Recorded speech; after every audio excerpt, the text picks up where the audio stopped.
Irmãos, boa noite. Já é noite? Ainda não. Boa tarde. Ah,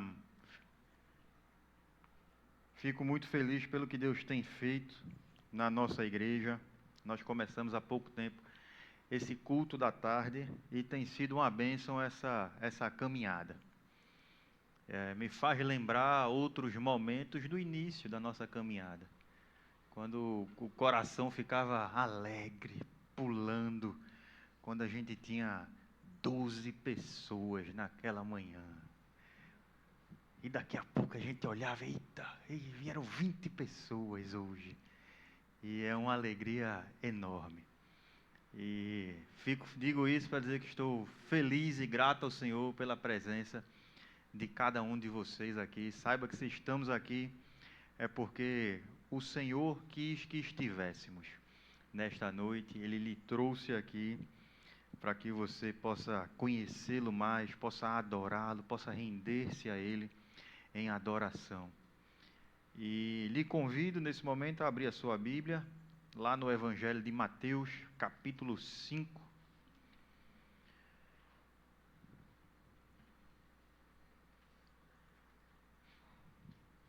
E você deixasse aí a Bíblia aberta, que daqui a pouco a gente vai pular para outro capítulo do livro de Mateus.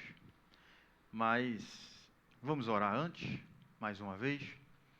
Senhor Deus, obrigado, Pai, por Tua palavra registrada e preservada, Senhor, para nós até hoje, Pai. Que a gente possa compreendê-la, que a gente possa amá-la, que Tu nos capacite, Senhor, a vivê-la também, Pai. Sei com esse momento em que nós expomos a palavra, em que nós buscamos a aplicação dela nas nossas vidas, que Teu Santo Espírito atue livremente, Senhor, nesta hora, apesar de mim, Pai.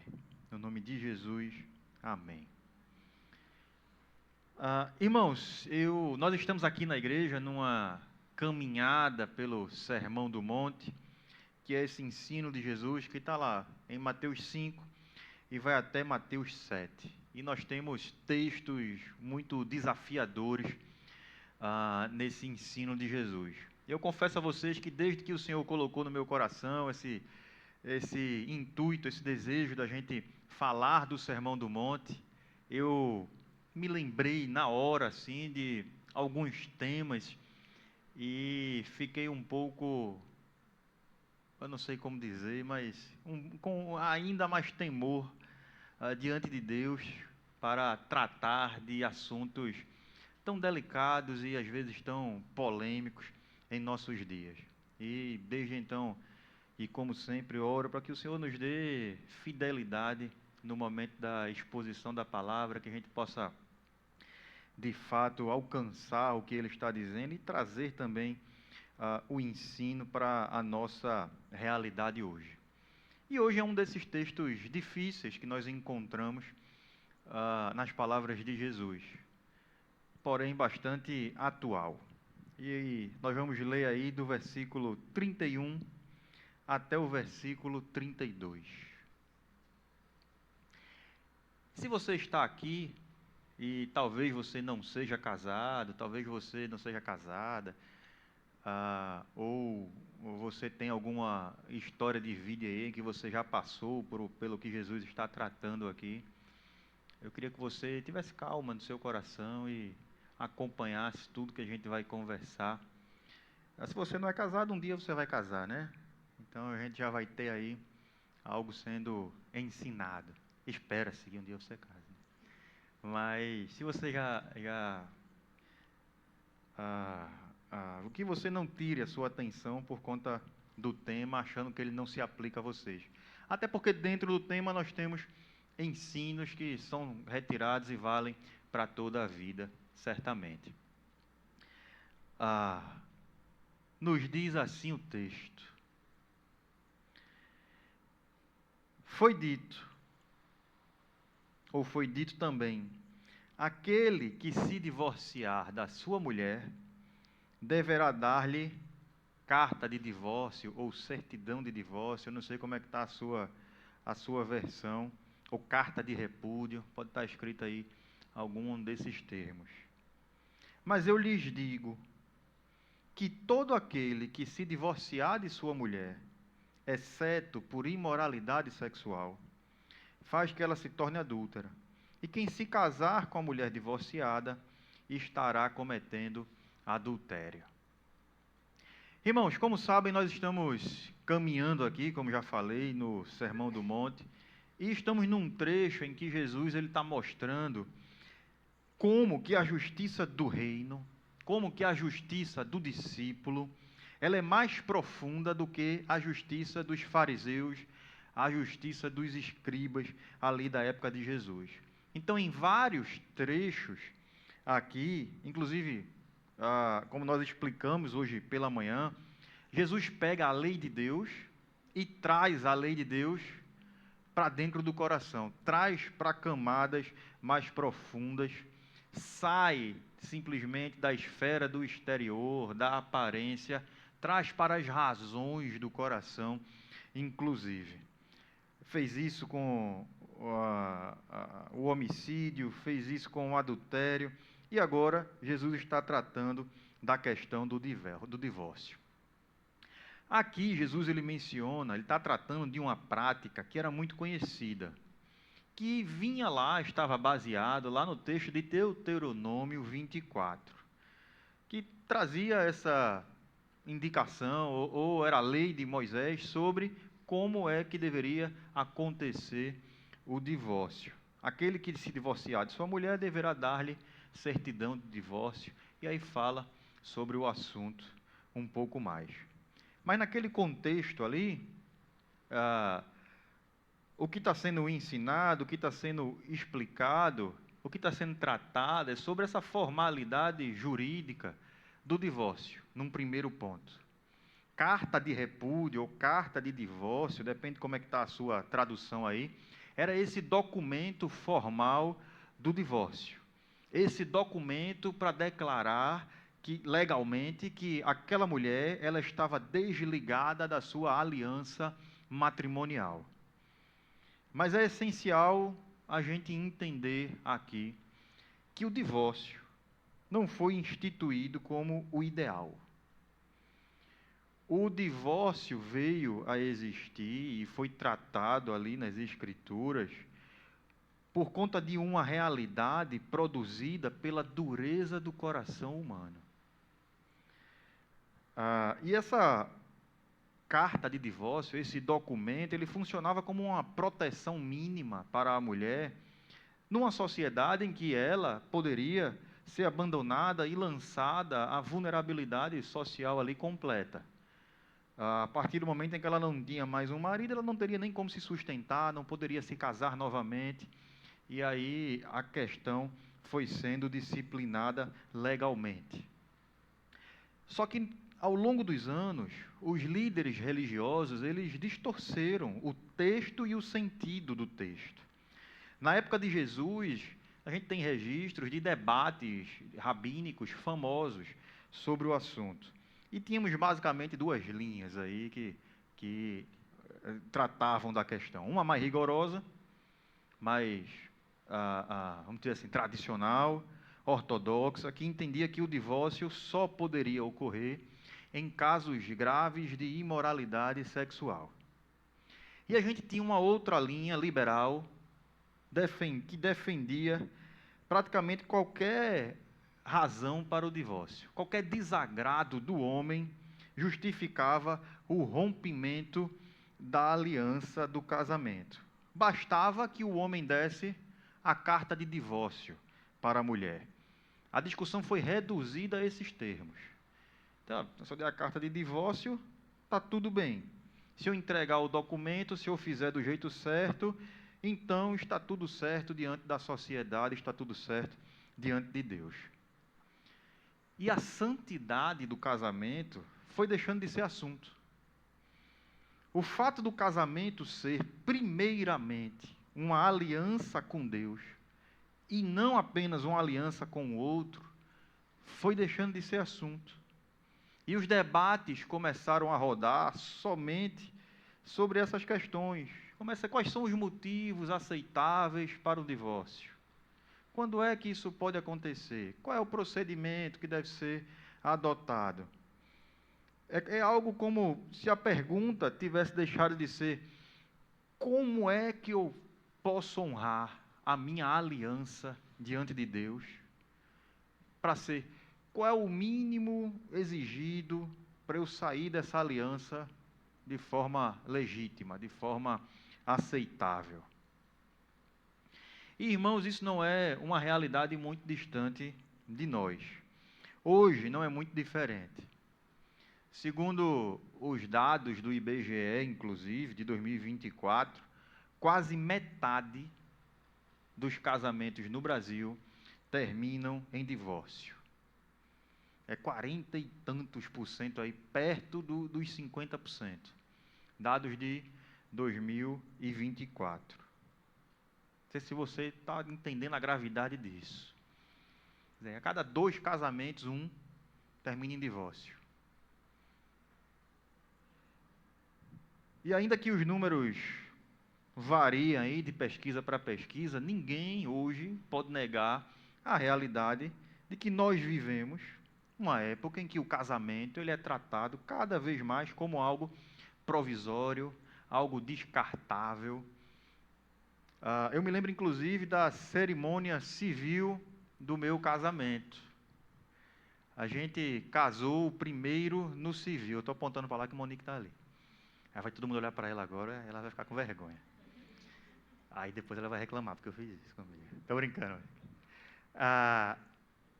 Mas a gente casou primeiro no civil, para adiantar a parte legal, e só depois a gente fez a cerimônia, de fato, o que a gente considerou o casamento, o culto, que foi o nosso casamento.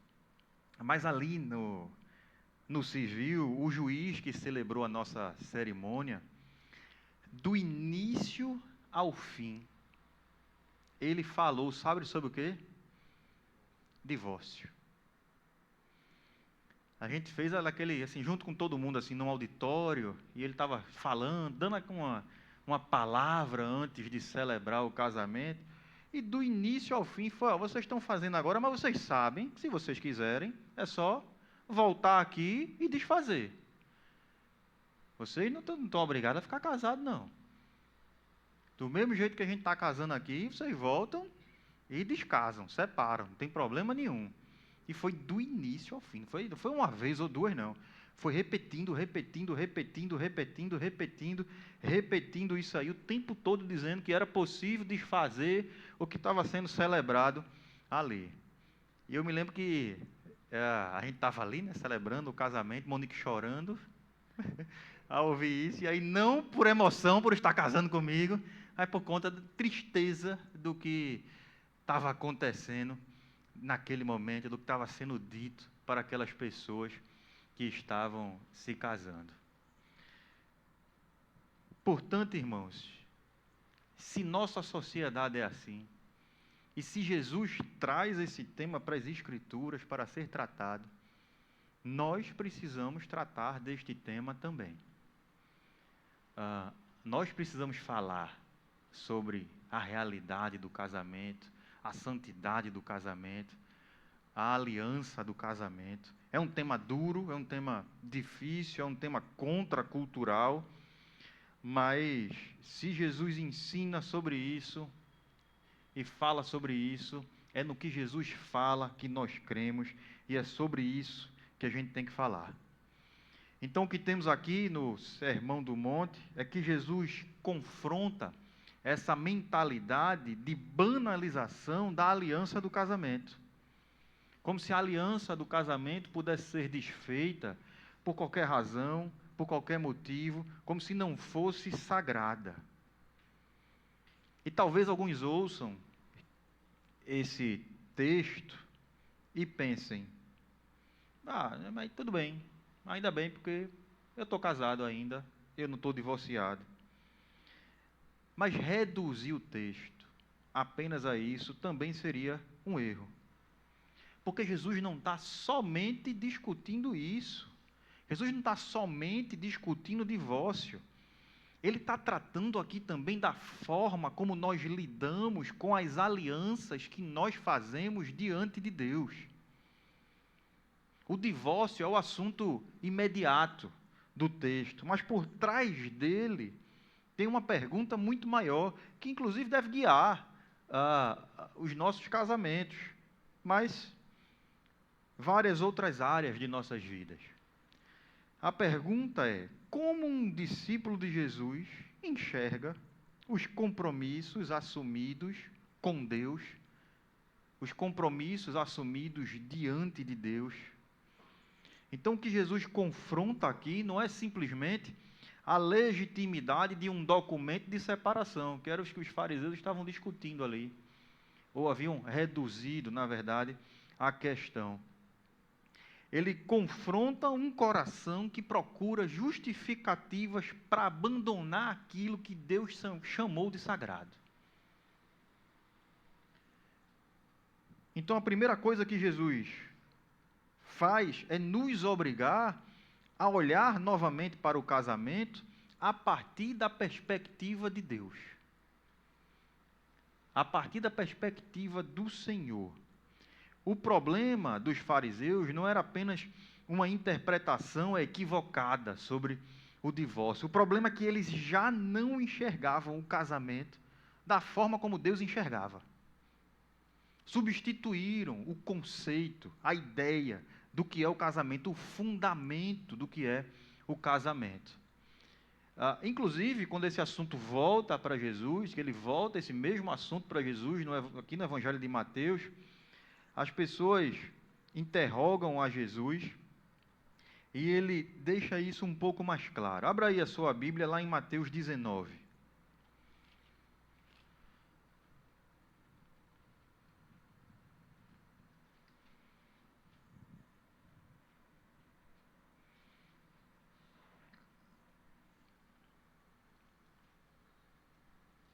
Posso ler? Quando acabou de dizer essas coisas, Jesus saiu da Galiléia e foi para a região da Judéia, no outro lado do Jordão. Grandes multidões o seguiam, e ele as curou ali. Alguns fariseus aproximaram-se dele para pô-lo à prova, e perguntaram-lhe: é permitido ao homem divorciar-se de sua mulher por qualquer motivo? Ele respondeu: vocês não leram que no princípio o Criador os fez homem e mulher e disse: por essa razão o homem deixará pai e mãe e se unirá à sua mulher, e os dois se tornarão uma só carne? Assim eles já não são dois, mas sim uma só carne. Portanto, o que Deus uniu, ninguém separe. Perguntaram eles: então por que Moisés mandou dar uma certidão de divórcio à mulher e mandá-la embora? Jesus respondeu: Moisés permitiu que vocês se divorciassem de suas mulheres por causa da dureza do coração de vocês. Mas não foi assim desde o princípio. E eu lhes digo que todo aquele que se divorciar de sua mulher, exceto por imoralidade sexual, e se casar com outra mulher, estará cometendo adultério. Os discípulos lhe disseram: se esta é a situação entre o homem e sua mulher, é melhor não casar. Queria fazer uma pausa aqui. Sabe o que é interessante? Quem é que faz essa interpelação? Foram os fariseus agora? Foram os discípulos. Veja como o casamento estava banalizado. E quando se traz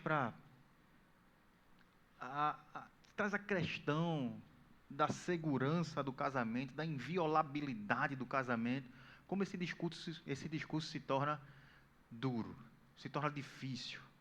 Ao ponto de que os discípulos chegam, se é assim, se não pode separar, então é melhor que não se case. E Jesus lhe responde: nem todos têm condições de aceitar essa palavra. Somente aqueles a quem isso é dado. Alguns são eunucos, porque nasceram assim, outros foram feitos assim pelos homens, Outros ainda se fizeram eunucos por causa do reino dos céus. Quem puder aceitar isso, aceite. Jesus, ele não entra na discussão aqui da forma como os fariseus esperavam. Ele não começa a tratar das exceções ou procedimentos para o divórcio, quando a questão lhe é apresentada. Ele volta lá para Gênesis, lá para a criação, lá para o princípio, para trazer o fundamento todo da questão, para trazer o plano de Deus para a família, o plano de Deus para o casamento. É como se ele estivesse dizendo, olha, antes da gente discutir se uma aliança pode ser rompida, a gente precisa entender, a gente precisa lembrar por que ela existe. E a primeira resposta de Jesus deixa claro que o que Deus quer é que homem e mulher sejam um só, sejam uma só carne, e que isso jamais seja desfeito, que ninguém separe o que Deus uniu. Ninguém separe o que Deus uniu. Não pense somente naquela ideia de alguém interferindo num casamento, para atrapalhar um casamento, não. Está falando de forma bastante ampla mesmo. Inclusive sobre quem está casado, sobre o seu próprio casamento. Ninguém separe o que Deus uniu. Isso porque, meus irmãos, o casamento, ele não é um mero contrato entre duas pessoas. A gente foi criando na sociedade, de forma explícita ou não, uma ideia de casamento muito distorcida, que é quase igual a isso. Um contrato que existe para proteger os interesses dos dois ali. E a razão de um contrato existir é essa, na verdade. Falo, inclusive, como advogado aqui.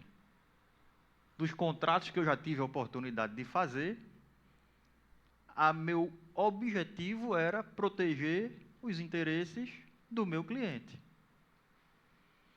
E é interessante que a gente coloca ali no contrato coisas como que, se os interesses não forem correspondidos, a gente cria situações no contrato da possibilidade de rescisão do contrato. Se o contrato não está mais equilibrado para as duas partes, então a gente coloca ali cláusulas prevendo a rescisão do contrato. Se a gente consegue prever situações que faz com que não haja mais interesse naquele contrato, a gente já coloca uma cláusula ali, dizendo, quando surgir essa situação, o contrato poderá ser desfeito. Você já começa uma relação contratual prevendo o fim dela, prevendo a quebra de contrato, prevendo as possibilidades de se encerrar aquele contrato e o que é que vai acontecer quando se encerrar. O casamento não é simplesmente um contrato entre duas partes. Já notou como normalmente é apresentado assim? Nas Escrituras, no entanto, o casamento é uma aliança com Deus e um com o outro. Isso é muito mais do que um contrato.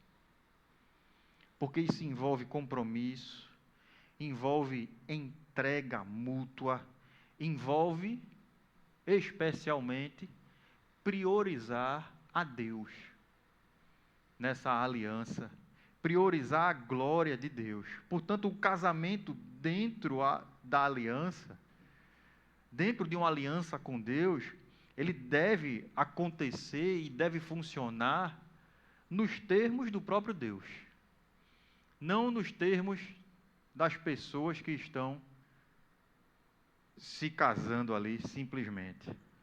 A Bíblia tem vários versículos, vários trechos específicos. Portanto, como deve ser o papel do marido, como deve ser o papel da mulher no casamento. Esses são os termos principais do casamento.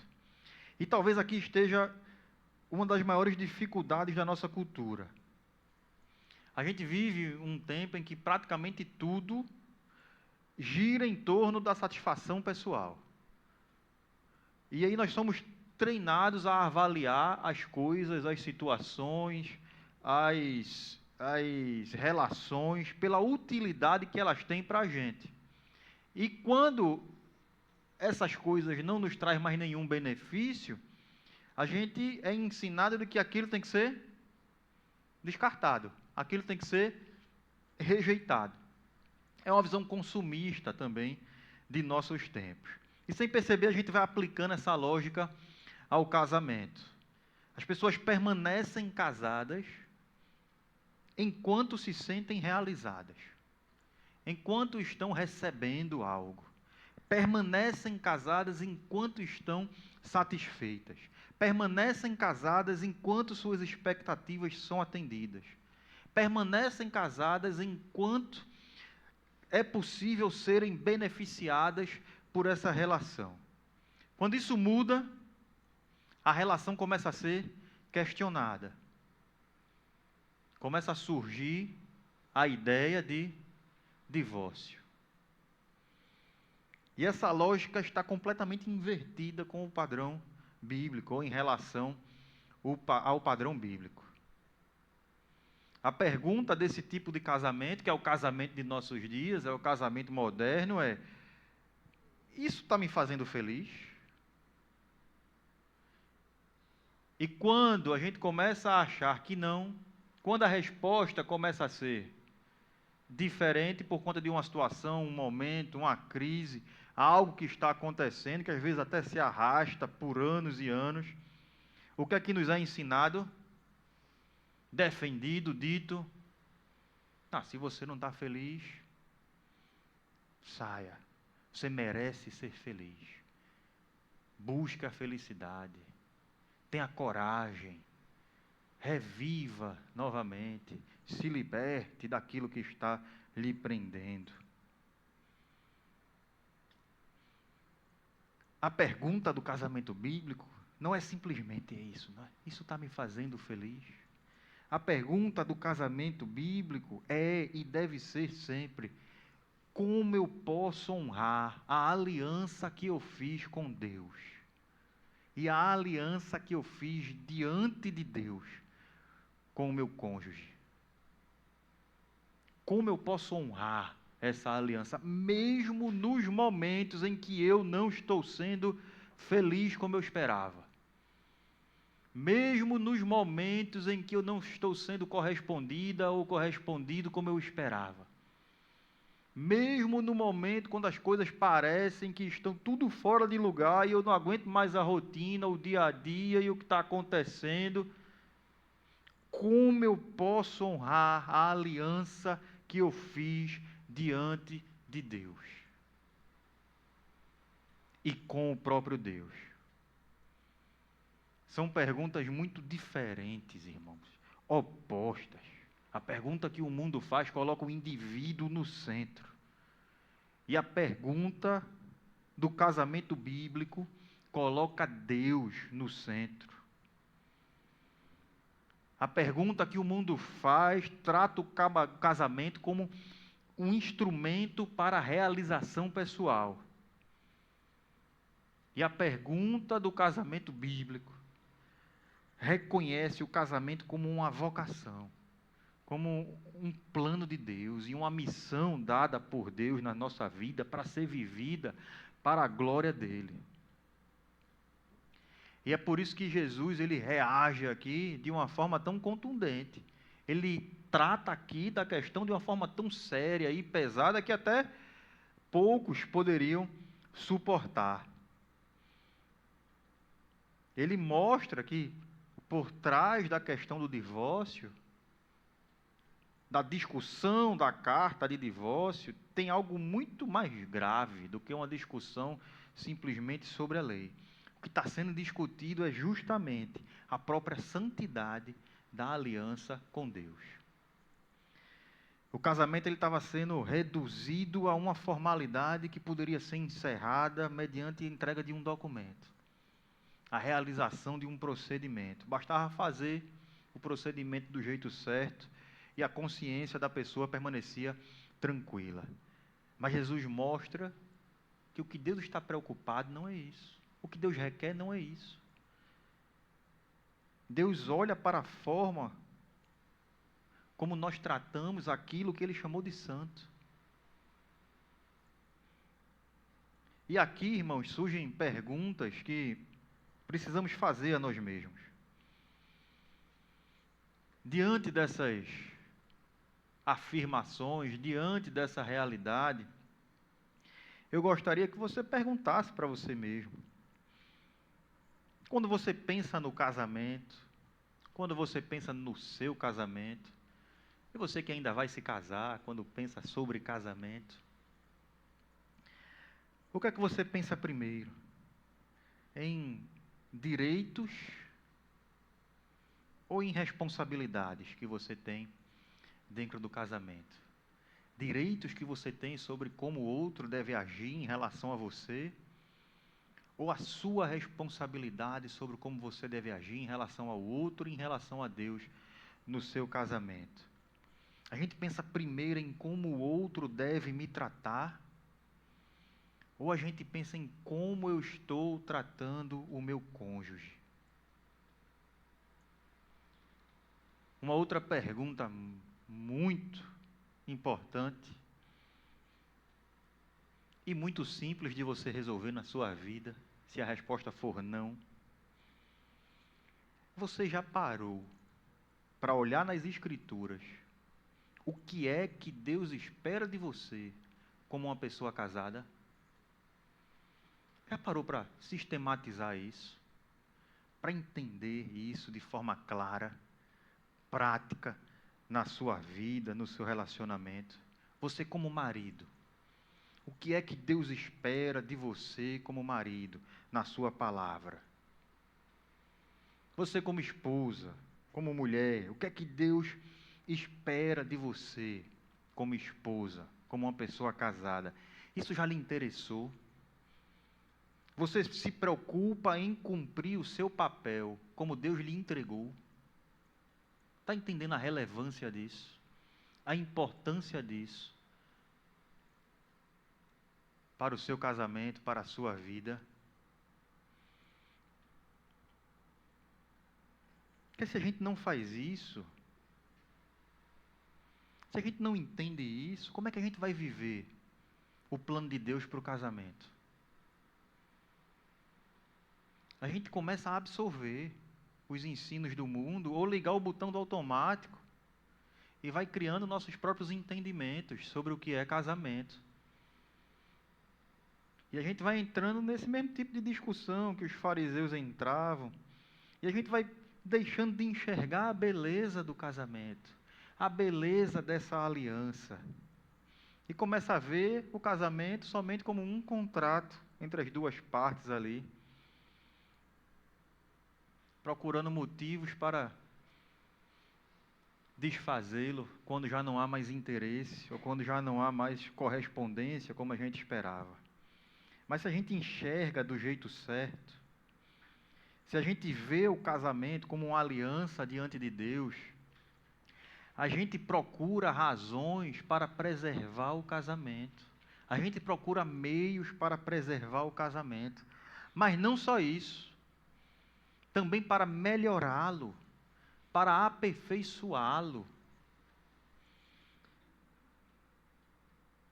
E caminhando aqui,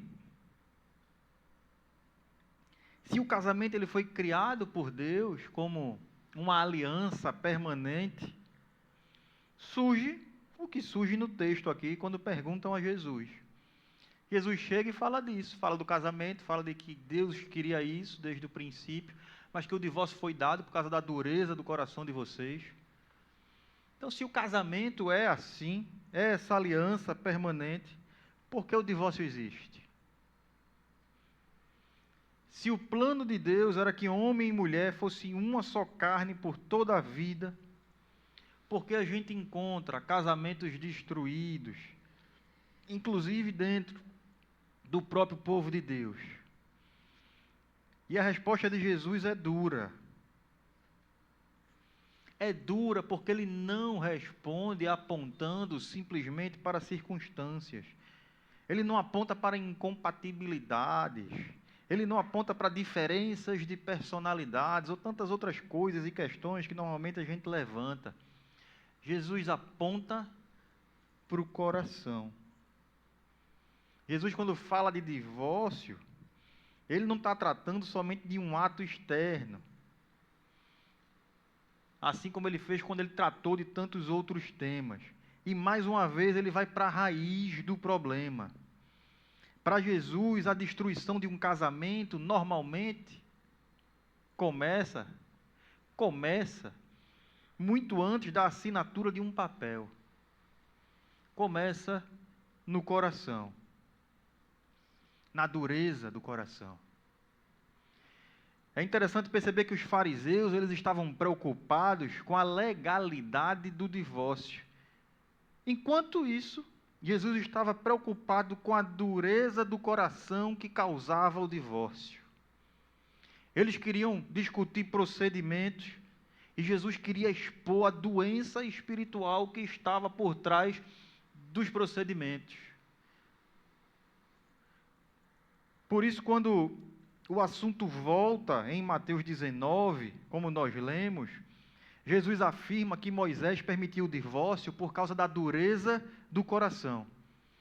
Não porque Deus tivesse mudado de entendimento sobre o casamento. Não porque o divórcio fosse uma grande possibilidade ideal de resolver situações na vida. Não porque a aliança tivesse perdido a sua importância. Mas porque o pecado produz estragos tão profundos que em determinadas situações o rompimento acaba acontecendo. E essa expressão dureza de coração é forte. Ela é sempre uma palavra muito forte nas Escrituras.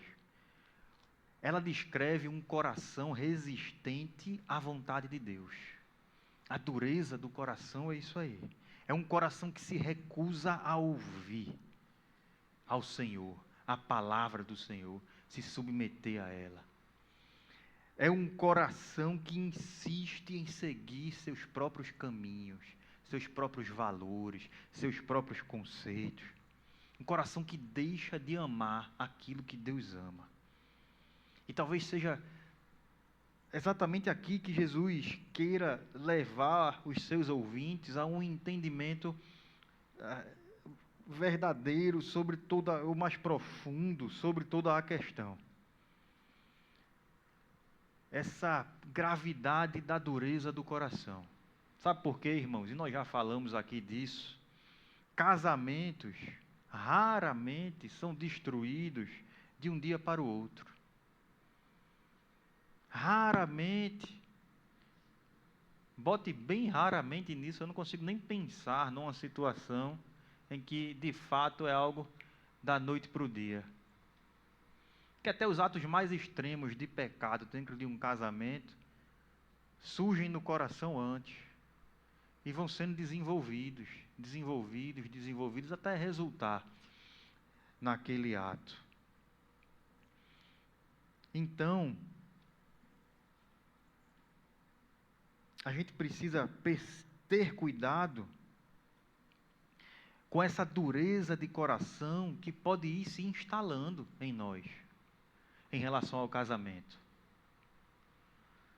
Porque é ela que causa o divórcio. É ela que traz a questão do divórcio. E a dureza do coração, ela vai se instalando aos poucos.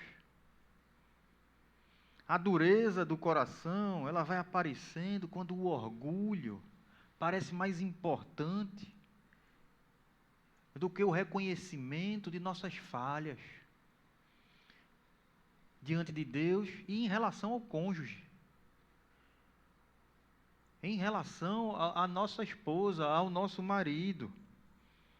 Quando o orgulho é mais importante do que a reconciliação. Quando pedir perdão se torna difícil demais. Quando ouvir o outro é praticamente uma ameaça. Quando a pessoa passa a enxergar somente os defeitos do outro e perde a capacidade de reconhecer seus próprios pecados. A dureza vai se desenvolvendo quando a relação vai se baseando somente no que o outro tem sido útil a mim. Quando o que me interessa é apenas a lista de erros dele ou dela. A dureza vai se desenvolvendo quando já não me importa. Quando eu, homem, já não tenho interesse algum sobre o fato de que o marido deve amar a esposa como Cristo amou a igreja e se entregou por ela. Isso está lá em Efésios 5. A dureza vai se instalando quando a esposa não aceita mais que ela deve se submeter à liderança do marido. Quando a gente aceita o ensino do mundo de que isso é um absurdo, de que isso é machismo, de que isso não pode ser aceito na nossa sociedade nos dias de hoje. Quando isso está escrito lá em Efésios 5 também. E aí, ou você crê no que as Escrituras falam sobre o casamento, o papel do marido, o papel da esposa, ou você endurece seu coração e não aceita isso. E absorve os conceitos do mundo aí. A dureza do coração vai crescendo quando os mandamentos de Deus, os estatutos de Deus sobre o casamento passam a parecer pesados demais. E até essa vontade de Deus sobre o casamento vai deixando de ser vista como boa, perfeita e agradável. E aquilo que Deus diz sobre casamento já não é mais recebido com sabedoria, com amor, com desejo de cumprir, mas como inconveniência, como algo ruim, como algo que pode me causar mal, como algo que não é bem assim. Então percebam uma coisa importante: nenhum casamento é destruído primeiro por um pedaço de papel. Nenhum casamento é destruído primeiro por um juiz. Nenhum casamento é destruído primeiro por uma decisão formal. Antes de existir essa separação visível, normalmente já existiu uma separação invisível antes. Antes de existir a distância física, normalmente já existiu um rompimento anterior. Já houve uma ruptura da aliança diante de Deus. E apenas se formaliza isso ali num pedaço de papel. E no fundo, irmão, Jesus está mostrando, então, que o divórcio ele é somente a ponta de um iceberg, né? É somente o que está aparecendo ali externamente. Mas o que acontece é uma ruptura de uma aliança com Deus. Tem algo muito mais profundo acontecendo, que é um coração que se distanciou de Deus. Um coração que foi ficando endurecido e foi rejeitando a vontade de Deus para a própria vida e para o relacionamento com Ele. E isso nos leva a uma conclusão óbvia aqui. Se o problema, então, está no coração, nenhuma solução meramente externa será suficiente. Se o problema está no coração, não basta simplesmente um novo procedimento, uma nova tentativa sobre comportamentos. O que nós precisamos é que a dureza do coração, a doença do coração seja quebrada. O que a gente precisa é que Deus haja em nós e faça aquilo que nós não conseguimos fazer por nós mesmos. E esse é o ponto, essa é exatamente a esperança do Evangelho. Porque se Jesus estivesse tratando da questão aqui, simplesmente para nos trazer e nos mostrar o problema, todos nós estaríamos perdidos. Nós não conseguiríamos resolver a dureza do coração por nós mesmos. Não tenha dúvida alguma disso. Mas séculos antes da vinda de Cristo, Deus disse através do profeta Ezequiel, está lá em Ezequiel 36, 26, darei a vocês um coração novo e porei um espírito novo em vocês. Tirarei de vocês o coração de pedra e lhes darei um coração de carne. Quando a gente trata de todas essas questões, a gente tem que também ter em mente a esperança de que o mesmo Deus, diante de quem nós fizemos a aliança, é o Deus que sustenta essa aliança. É o Deus que promete operar nos nossos corações. E isso deve nos trazer a esperança de que é possível uma renovação no meu casamento. De que aquelas circunstâncias tão difíceis que o coração endurecido está causando, não deve me levar simplesmente à quebra dessa aliança. Mas deve me levar aos meus joelhos, para colocar essa aliança mais uma vez diante do Senhor e rogar que Ele tire o coração de pedra do meu cônjuge ou o meu e traga um coração de carne vivo, maleável, quebrantado por Ele, crie uma nova disposição interior, faça aquilo que nós jamais seríamos capazes de fazer por nós mesmos. E é por isso que existe esperança sempre para o pecador, para o pecado, para o marido orgulhoso, para a esposa amarga. Existe esperança para os relacionamentos feridos. Existe esperança para as pessoas que reconhecem sua dureza de coração. Não porque nós somos capazes de consertar tudo, mas porque Cristo transforma pessoas.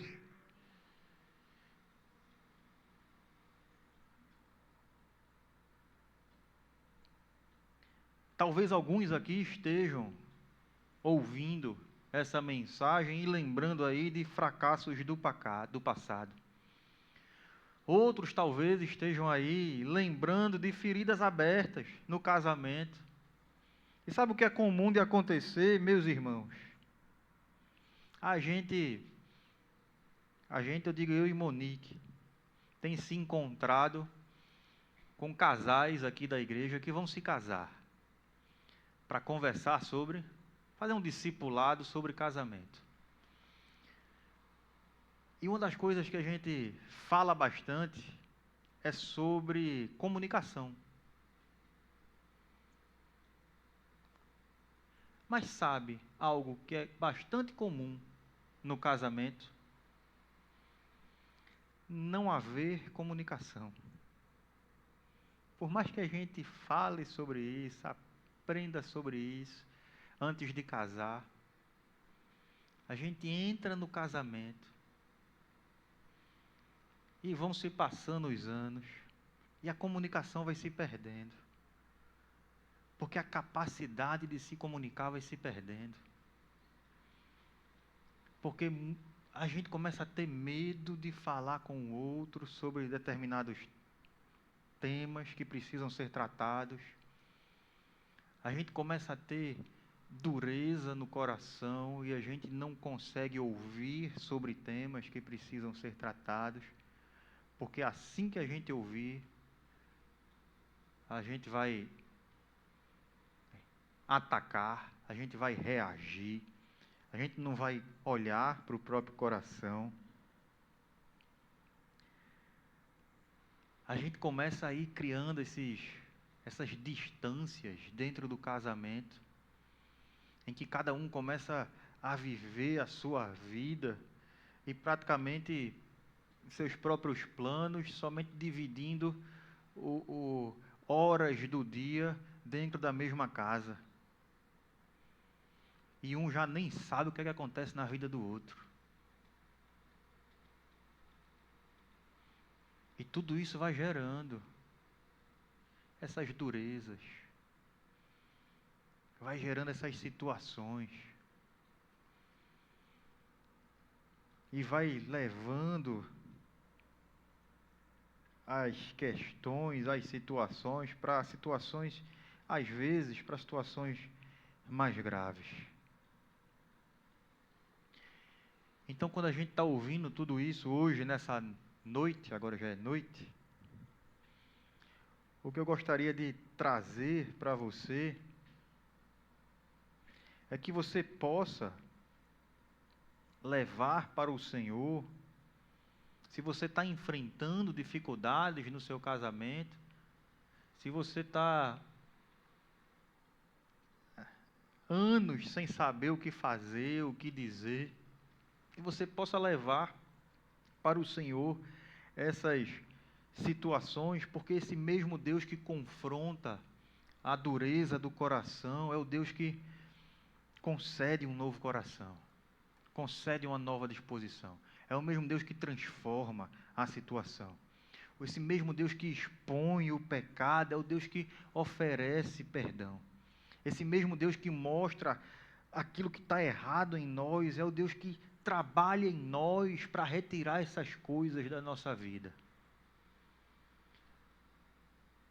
Então, que a gente busque ao Senhor, não simplesmente para ser pessoas melhores, mas para sermos pessoas transformadas por Ele. Porque no fim das contas, a maior necessidade de um casamento não é simplesmente um marido melhor, uma esposa melhor, não é simplesmente mais diálogo ou mais esforço humano, apesar da importância de tudo isso. A maior necessidade de um casamento é que existam duas pessoas sendo continuamente transformadas pela graça de Deus. E a disposição para isso. A gente vai encerrar cantando uma música. E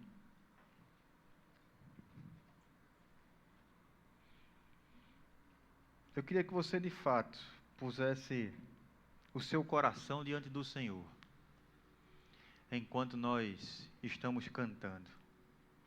Talvez exista em você aí hoje, na sua mente, o reconhecimento de que você precisa de transformação, você precisa de um novo coração. Então que você clame de fato ao Senhor por isso.